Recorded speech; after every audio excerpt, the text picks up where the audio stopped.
مفيش أسهل ولا أبسط ولا أسرع من كده وردات الجلاش الترند الجديد، وفعلا يستحق يكون ترند من سهولته وبساطته سواء في التحضير أو المكونات. لا بياخد وقت ولا حتى مكونات تقريبا، وانتوا عارفين قد ايه وصفات الجلاش بتكون سريعة وبسيطة. على قد ما هو بسيط كده بس طعمه حقيقي رهيب، وهتفضلوا تاكلوا واحدة ورا واحدة ومش هتقدروا توقفوا أكل. يلا بينا نشوف الطريقة على طول مع بعض. معايا بقى كده في البداية لفة كاملة من الجلاش هنستخدمها كلها. حاولوا كمان تستخدموا نوع كويس علشان يكون طري معاكم.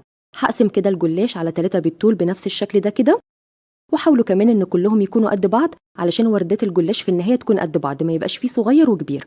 احطه على بعضه واغطيه بفوطة علشان ما ينشفش مني. معايا كمان كوباية كبيرة من السوداني المفروم ناعم، ما ينفعش نفرمه خشن علشان ما يقطعش الجلاش واحنا بنلفه. هضيف كمان معلقة كبيرة من القرفة، اللي مش بيحبها يشيلها.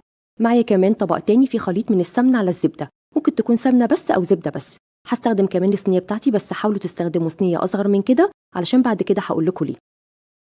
هاخد بقى كده كل ورقة من الجلاش وأدهنها كده دهن بسيط كده من خليط السمنة والزبدة، والباقي حاولوا تغطوه بالفوطة علشان ما ينشفش منكم. وبعد كده أحط في النص كده الحشوة، وبعد كده أقفل كده على الحشوة يمين وشمال بنفس الشكل ده، وفي الآخر كده هلف رول بنفس الطريقة ديت. شفتوا بقى قد إيه سهل وبسيط؟ الحتة بقى المفتوحة ديت هقفل كويس قوي واحطها كده على جدار الصينية، وابتدي كده بقى ارصص وردات الجلاش ورا بعضها، واستمر كده لحد ما اخلص الكمية كلها. كمية السوداني اللي عندي قلت فزودتها بشوية من جوز الهند. تقدروا تستخدموا الحشوات اللي انتوا عاوزينها او المكسرات اللي انتوا عاوزينها. ممكن كمان تعملوه سادة وبعد كده تسقوه بالشربات، برضو طعمه هيكون حلو جدا جدا.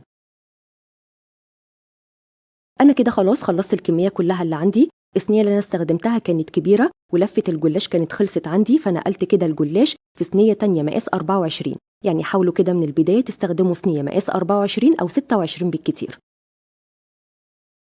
كده خلاص رصصت بقى وردات الجلاش. باقي بقى خليط السمنه والزبده اللي كان عندي، هدهن كده وش الجلاش من فوق ومن الجوانب. وكده خلاص بقى جاهز. هيدخل الفرن درجة حرارة متوسطة على الرف الأوسط، وهيقعد بالظبط نص ساعة ياخد لون من تحت. بعد كده نشغل الشواية. بعد كده هنخرجه بقى من الفرن ونسقيه بكوباية كبيرة من الشربات التقيل بتاع الجلاش. طبعا حضرناه مع بعض قبل كده. شفتوا بقى قد ايه سهل وبسيط، بس حقيقي طعمه رهيب جميل جدا جدا. وزي ما قلت لكم كده ممكن تحضروه بأي حشوات انتوا عاوزينها، او ممكن كمان يكون سادة. وبس كده وصفة النهاردة خلصت. أتمنى ان الوصفة تكون سهلة وبسيطة عليكم. بألف هنا وشفا، وباي باي.